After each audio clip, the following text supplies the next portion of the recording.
தேசிய ஜனநாயக கூட்டணியிலிருந்து வெளியேறிய பின்னர் அதிமுகவில் ஆங்காங்கே கலகக்குரல் எழுந்து கழக தலைமையை எப்போதும் டென்ஷன் மோடிலேயே வைத்துள்ளது.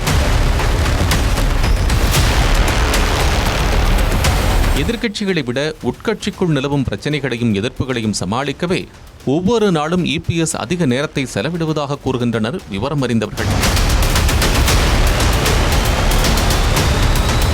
ஒவ்வொரு பிரச்சனையாக சரி செய்து வரும் எடப்பாடி மக்களவைத் தேர்தல் முடிவின் போது வெடித்த முதல் கலகக் குரலான எஸ்பி வேலுமணியுடன் ஒரு வழியாக சமரசமாகி தலைமை பொறுப்பை தக்க வைத்துக் கொண்டுள்ளார் என்கின்றனர் அதே விவரம் அறிந்தவர்கள். ஒரு வழியாக எஸ்பி வேலுமணியை சமாதானம் செய்துவிட்ட எடப்பாடிக்கு செங்கோட்டையன் மட்டுமே குடைச்சலாக இருக்கக்கூடும் என்று எதிர்பார்க்கப்பட்ட நிலையில் குறுக்க இந்த கௌசிக்கு வந்தா என்பதைப் போல வரிந்து கட்டி கொண்டு நிற்கின்றாராம் மற்றொரு மாஜியான தங்கமணி.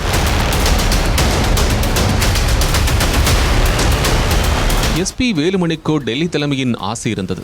எனவே அவரது எதிர்ப்புக்கு ஒரு காரணம் இருந்தது என்று கூறும் அரசியல் விமர்சகர்கள் செங்கோட்டையன் மற்றும் தங்கமணி ஆகியோர் எடப்பாடியை தனிப்பட்ட முறையிலேயே எதிர்க்க துணிந்தது அதிமுகவின் மிக முக்கியமான ஹாட் நியூஸ் என்கின்றனர். கோவையில் அத்திக்கடவு அவிநாசி திட்டத்துக்கு அடிக்கல் நாட்டியதற்கு அதிமுக பொதுச் செயலாளரும் முன்னாள் முதலமைச்சருமான எடப்பாடி பழனிசாமிக்கு நடந்த பாராட்டு விழாவை ஜெயலலிதாவின் புகைப்படத்தை போடவில்லை என்று கூறி செங்கோட்டையன் புறக்கணித்திருந்தார். அதன் பிறகு எடப்பாடி பழனிசாமி பங்கேற்கும் நிகழ்ச்சிகளை புறக்கணித்து வரும் செங்கோட்டையன் கட்சி விழாக்களில் பழனிசாமியின் பெயரை கூட உச்சரிக்க மறுத்து வருகிறார்.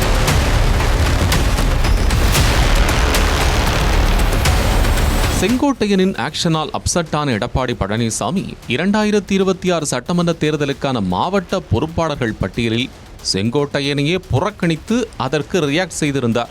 கோவை கொடிசியாவில் நடைபெற்ற எஸ்பி வேலுமணி மகனின் திருமண விழாவில் பங்கேற்ற செங்கோட்டையன் அந்த நிகழ்ச்சிக்கு எடப்பாடி பழனிசாமி வருவதற்கு முன்னதாகவே அங்கிருந்து புறப்பட்டு சென்று விட்டார்.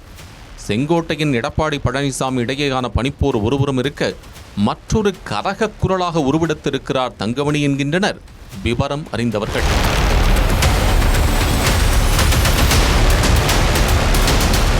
செங்கோட்டையனை போன்று தங்கமணிக்கும் அதிமுகவில் உரிய மரியாதை கிடைக்கவில்லை என்றும் அண்மை காலமாக கட்சியின் முக்கிய முடிவுகள் குறித்து தங்கமணியிடம் இபிஎஸ் கலந்து பேசுவதில்லை என்றும் கூறப்படுகிறது.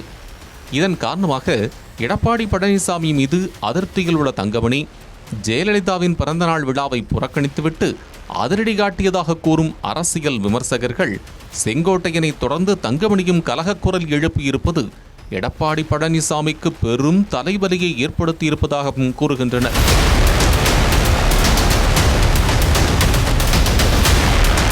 இந்த நிலையில் சேலம் மாவட்ட காங்கிரஸ் முக்கிய பிரமுகர் ஒருவருடைய பேத்தியின் திருமண வரவேற்பு நிகழ்ச்சி மார்ச் 8ஆம் தேதி சேலத்தில் நடந்தது.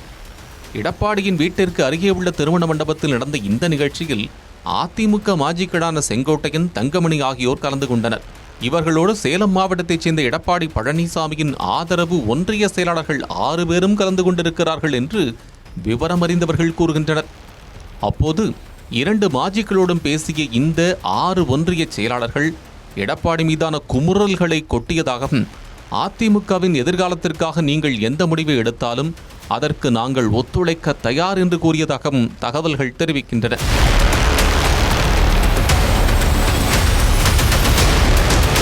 மகளிர் தின விழாவுக்காக எடப்பாடி சென்னையில் இருந்த நேரத்தில் சேலத்தில் 2 மாஜிக்களும் ரகசியமாக சந்தித்துக் கொண்டதும் தனது மாவட்ட ஒன்றிய செயலாளர்கள் அங்கு கூடியதும் எடப்பாடியின் காதுகளுக்கு போய் அவரது முகம் சிவந்து கிடக்கிறதாம்.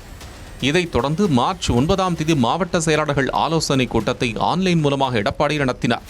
தொடர்ந்து அதிமுகவின் முக்கிய நிகழ்ச்சிகளை புறக்கணித்த இந்த செங்கோட்டையனும் தங்கமணியும் இதில் கலந்து கொண்டிருக்கிறார்கள்.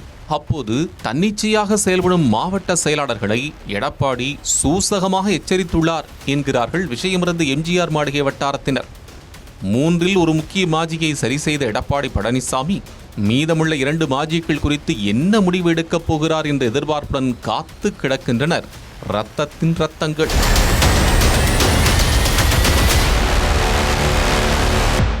மற்றும் தமிழ்நாடு மின்சார வாரியம் இணைந்து வழங்கும் சிக்கனமும் பாதுகாப்பும் யூஸ்ஃபுல் டிப்ஸ். மின் நுகர்வோர் சேவை மையம். மின் கட்டணம் தொடர்பான சந்தேகங்கள், இலவச மின் இணைப்பு குறித்த தகவல்கள், பழுதடைந்த மின் கம்பங்கள் அல்லது பில்லர் பாக்ஸ் குறித்த தகவல் தர, மின் இணைப்பு பெயர் மாற்றம் குறித்த சந்தேகம், இவை அனைத்திற்கும் 9497 9497 என்ற எண்ணை தொடர்பு கொள்ளவும்.